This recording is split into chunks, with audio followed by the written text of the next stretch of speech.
Mesdames et messieurs, bonsoir. Soyez les bienvenus pour cette nouvelle édition de votre journal de 22 heures au sommaire de l'actualité. À la une dans l'actualité nationale, les rencontres entre les membres du gouvernement et les de la localité d'Assaïla.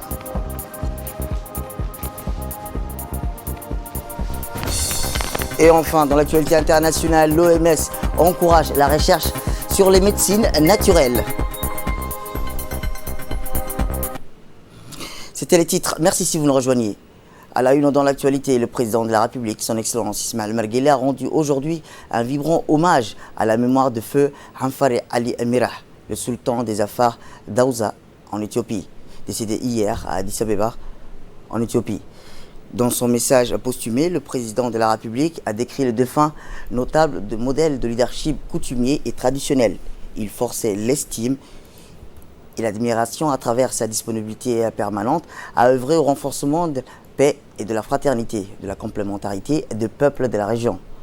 A déclaré en substance le chef de l'État. Il restera longtemps gravé aussi dans la mémoire de ses compatriotes pour le rôle déterminant et l'engagement qui fut toujours le sien dans le cadre des mobilisations en faveur de la cohésion et de l'unité nationale en Éthiopie, a poursuivi le président Ismaël Omar Guelleh. Puisse Dieu l'accueillir dans son paradis éternel, a imploré le chef de l'État, exprimant ses condoléances attristées à la famille de l'illustre défunt et à l'ensemble des peuples frères d'Éthiopie et de toute la région. Inna lillahi wa inna ilayhi raji'un. Autre actualité nationale, une forte délégation djiboutienne conduite par le ministre du Commerce, M. Hassan Ahmed, séjourne depuis hier à Samara, la capitale de la région d'Afar de l'Éthiopie. La délégation, composée de hauts responsables de plusieurs parlementaires et des autorités administratives des régions de Tadjoura et de Dikil, ont eu ce matin une première rencontre avec le président de la région Afar d'Éthiopie, Haji Awal Arba, en présence de ses proches collaborateurs. Les discussions portaient sur le renforcement de la coopération bilatérale entre Djibouti et l'Éthiopie, notamment le transport, la culture, de tous les domaines d'intérêt commun. Et c'est dans ce cadre que la délégation conduite par le ministre du Commerce, Hassan Ahmed, va remettre un don octroyé par la République de Djibouti sur instruction du président de la République, son Excellence Ismaël Omar Guelleh, pour venir en aide aux milliers de victimes aux inondations, victimes des inondations du fleuve Hawash qui traverse en grande partie la région Afar. Le don est composé des vivres, des habits, des mobiliers, des maisons et des médicaments. Ce don est destiné aux familles victimes des inondations du fleuve Hawash et reflète la solidarité de la République de Djibouti envers les populations Afar de l'Éthiopie les plus touchées par les inondations. Rappelons que ces intempéries ont touché près de 80 familles, dont une grosse moitié est toujours sinistre et a besoin de soutien. Les familles sinistrées ont perdu leurs maigres provisions et une partie de leur bétail. La solidarité djiboutienne arrive au bon moment pour soulager les victimes des inondations dans la région Afar de l'Éthiopie. Autre actualité dans ces 22 heures, je vous le dis dans le titre, une délégation conduite par le président de l'Assemblée nationale, M. Mohamed Ali Ahmed, s'est rendue à Assaïla dans la région de Dikil. Cette délégation était composée de plusieurs membres du gouvernement, à savoir le ministre du budget, M. Abdelkarim Adencher, celui de l'environnement et natif de la région de Dikil, Mohamed Moussa Abdelkader Helem, celui de la décentralisation, Aramis, le sultan de Gobad, Habib Boko, du directeur général de la radio-télévision de Djibouti, Mahmoud Suleiman Hared, de plusieurs hauts cadres de l'administration publique, du ministre de la Communication, M. Redouane Abdillahi Bahdon. Arrivé sur place, la délégation s'est entretenue avec les notables et locales de la localité d'Assaïla.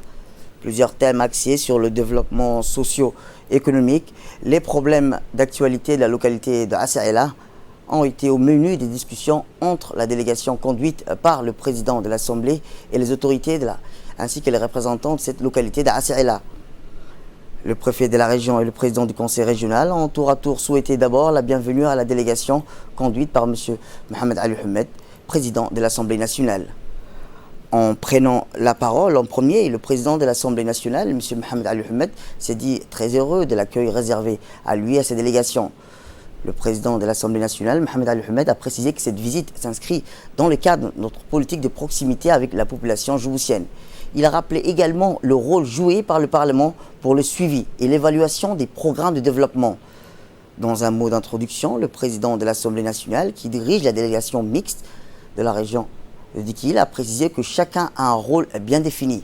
Le gouvernement exécute les projets de développement et le Parlement est chargé de faire le suivi et l'évaluation des constats.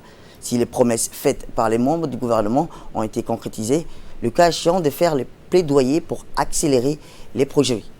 Les membres du gouvernement et les parlementaires engagent une discussion de proximité avec les représentants de la population. C'est un atout et un bon début, a-t-il rajouté. Cette rencontre est très importante pour la réussite des programmes de développement qui a pour objectif l'amélioration des vies de nos concitoyens. Nous sommes aussi conscients que la population doit participer à l'élaboration des programmes de développement en leur faveur. Et nous devons aussi prendre en considération les points de vue et propositions des sages de la communauté. Le président de l'Assemblée nationale, M. Mohamed Al-Ahmed, a souligné que tout ne doit pas venir du gouvernement.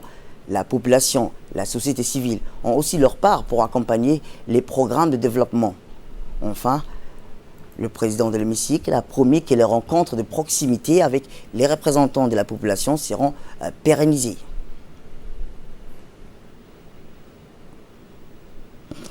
Place maintenant au débat et aux questions. Les notables et locales ont tour à tour souhaité la bienvenue au président de l'Assemblée nationale, M. Mohamed Al-Ahmed, et à ses délégations.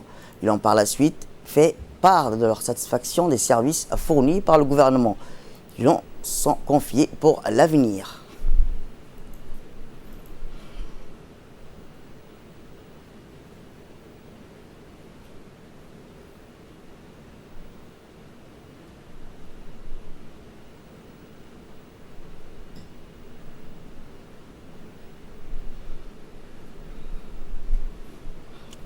De leur côté, les membres du gouvernement ont répondu aux questions des notables locaux et des locales de la localité. En premier lieu, dans son intervention, le ministre du Budget, M. Abdelkarim Adencher, a durant la rencontre salué les efforts des locales. Il a souligné que le gouvernement a entrepris et continue aujourd'hui afin de répondre aux besoins de la population. Et ceci est un impératif, a-t-il déclaré. Tous les ministres et collègues sont ici présents. Chacun de nous répondra à vos questions, a-t-il déclaré. De son côté, parmi les questions importantes ont été à l'ordre de cette rencontre celle de construire un lycée à Assaïla. Le ministre de l'Éducation nationale, M. Moustapha, a indiqué que le paysage de l'enseignement d'Assaïla ne cesse de connaître des mutations, que l'école s'agrandit. Comme vous l'avez demandé, a-t-il déclaré. Nous avons fait en sorte que les familles ne déménagent plus à cause du départ de leurs fils ou des filles qui vont au lycée. Nous avons, il a ajouté, trouvé le terrain et nous allons concrétiser ce projet de construction de ce lycée. De son côté, le ministre de la Santé, M. Mohamed Warsamadiri, a tenu à rappeler que ce n'était pas la première fois qu'il venait à Assaïla. Au cours de nos échanges, a rappelé le ministre, 2 points importants ont été au centre de discussion. Le premier, a-t-il rappelé, était de mettre une ambulance à la disposition de l'hôpital. Mais aussi, a-t-il ajouté, une extension de l'hôpital avec un nouveau bloc pour la maternité. Et enfin, toujours dans les rencontres, le ministre du Travail a rappelé que tous les projets que mes collègues ici présents ont cités portent au-dessus de création d'emplois, a précisé le ministre du Travail, Ousmane Ibrahim Roble. Dorénavant, nous concrétisons avec le ministre sectoriel pour énumérer le nombre de postes disponibles et ainsi créer de l'emploi, a ajouté le ministre. De l'autre côté, le ministre de la Communication a rappelé qu'il est impératif que les problèmes de l'Internet et du téléphone soient fixes et le plus rapidement possible, a rappelé le ministre de la Communication, M. Redouane Abdoulaye Badon, qui s'adresse aux habitants et a répondu à ses besoins primaires. De mon retour, a-t-il précisé le ministre, une équipe viendra pour arranger cela ici. Après la rencontre, le ministre de l'Éducation nationale, de la formation professionnelle, M. Moustapha Mohamed Mahmoud, et ses collègues Mohamed Abdelkader Moussa Helem, M. du Santé Mohamed Warsamadiri, Moussa Mohamed Ahmed, respectivement en charge de l'urbanisme du ministère de la Santé, de l'équipement et des transports, ont pris la tête d'une forte délégation composée de députés et des autorités locales pour parrainer une série d'inaugurations et dépose des pierres des projets sociaux dans la région de l'Unité.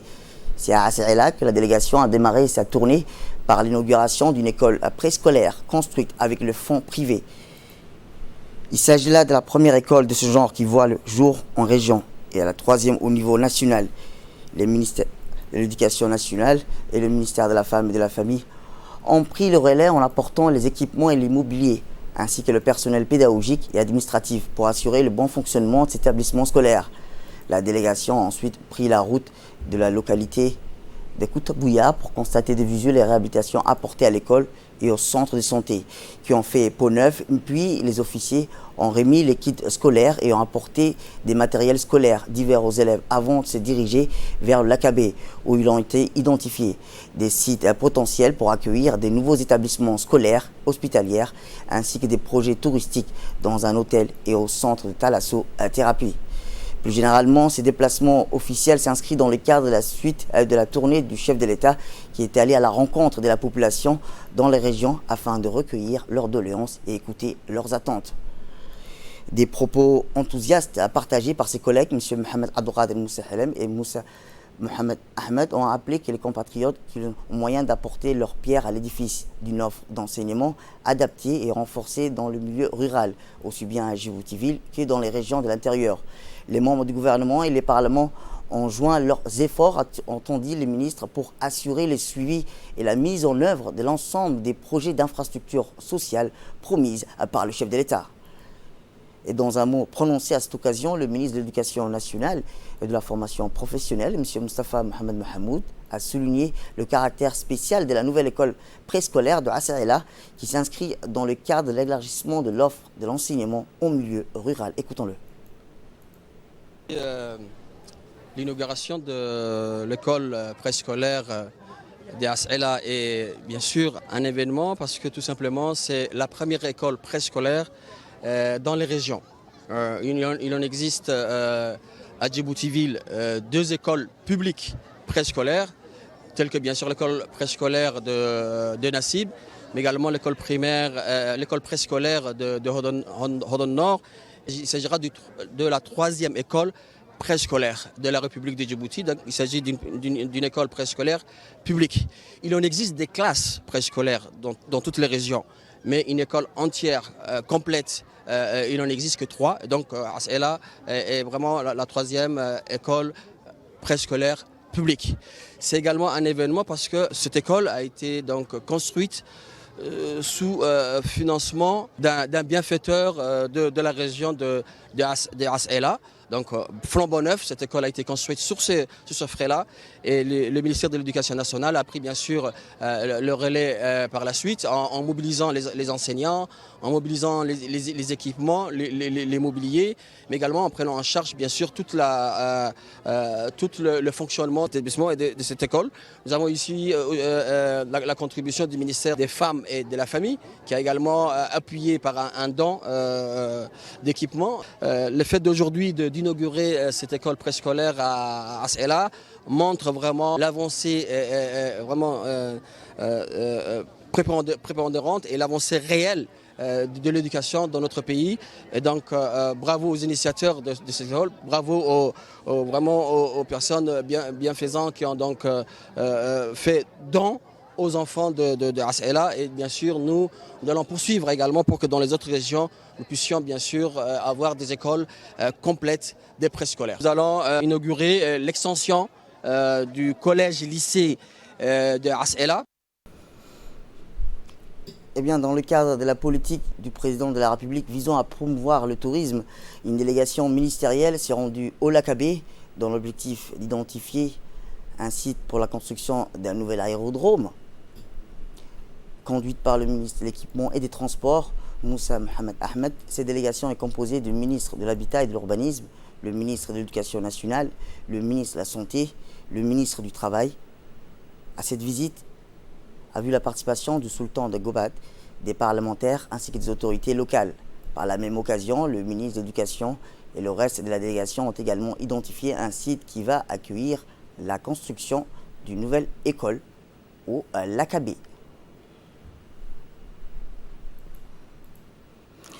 Et concernant l'évolution du Covid-19 dans notre pays, 274 tests ont été pratiqués aujourd'hui. 0 cas ont été diagnostiqués positifs. 2 patients ont été déclarés guéris. Il nous faut impérativement demeurer vigilants face à la maladie en continuant à respecter les mesures barrières, rappelons-le, le port du masque, le lavage des mains au savon, au gel ou hydroalcoolique et en pratiquant la distanciation physique au moins d'1 mètre.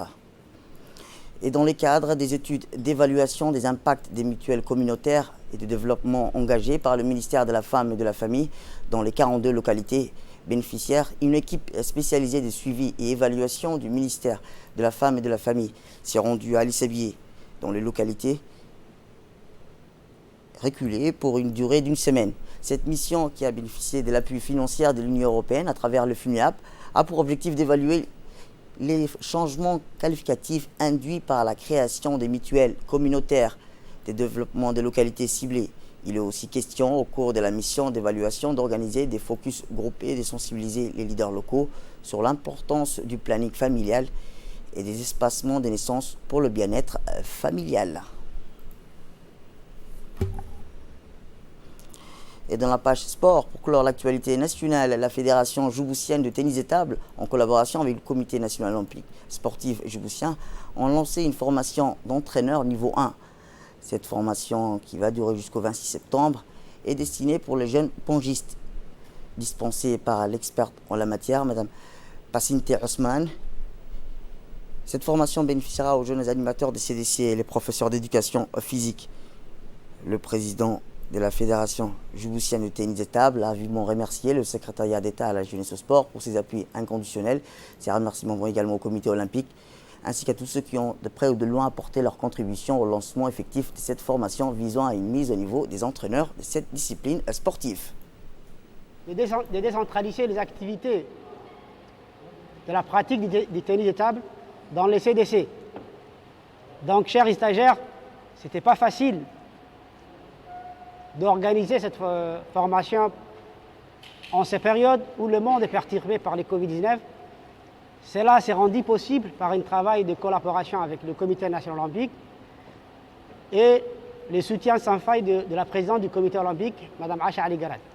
Donc je vous demande de profiter pleinement de cette formation pour que vous puissiez dans l'avenir aider les jeunes djiboutiens à la pratique du tennis de table.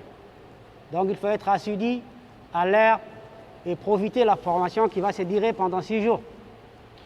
Elle va se terminer le vendredi pour les stagiaires. Et dimanche, ce sera au tour des jeunes qui vont s'entraîner 4 jours ici. Donc il faut être là, être sérieux, c'est le plus important. Sur ce, je remercie le secrétariat d'État à la jeunesse qui a rendu possible à la réussite de cette formation et la disponibilité de cette grande salle. Également, je remercie la directrice du stade qui nous a bien accueillis à bras ouverts et qui nous a donné tous les moyens nécessaires. Sans oublier donc la présidente du comité olympique qui a mis tout son effort pour la réussite de ce stage. Je remercie également l'ensemble des membres du comité directeur, les cadres techniques qui ont travaillé sans relâche pour la réussite de cette formation. Et enfin, dans l'actualité internationale, à Beyrouth, l'armée libanaise a annoncé hier avoir achevé les opérations de balayage et d'évaluation des dégâts dans les quartiers de Beyrouth, dévastés par l'explosion au port début août, indiquant avoir recensé plus de 85 000 unités endommagées, y compris des maisons, des hôpitaux, des écoles. L'explosion tragique survenue le 4 août au port de la capitale libanaise a fait plus de 190 morts et 6 500 blessés et a laissé plus de 300 000 personnes sans logement. L'armée a aussi précisé poursuivre ses efforts pour retrouver les 9 personnes toujours portées disparues. Et c'était dans le titre. L'Organisation mondiale de la santé a déclaré qu'elle encourageait en Afrique la recherche sur les médecines naturelles face à la Covid-19 et d'autres épidémies. Des experts de l'OMS et des autres organisations ont approuvé un protocole pour des essais cliniques de phase 3 pour le Covid-19, a précisé l'OMS. Dans un communiqué daté à Brazzaville, son siège régional sur le continent, si un produit de médecine traditionnelle s'avère sûr, l'efficacité de la qualité assure l'OMS recommandera une fabrication locale à grande échelle et rapide, a précisé un responsable de l'OMS Dr Prosper Tounsi, cité dans le communiqué. C'est tout pour cette édition. Merci à vous de nous avoir suivis. Restez avec nous, place nos programmes à téléviser.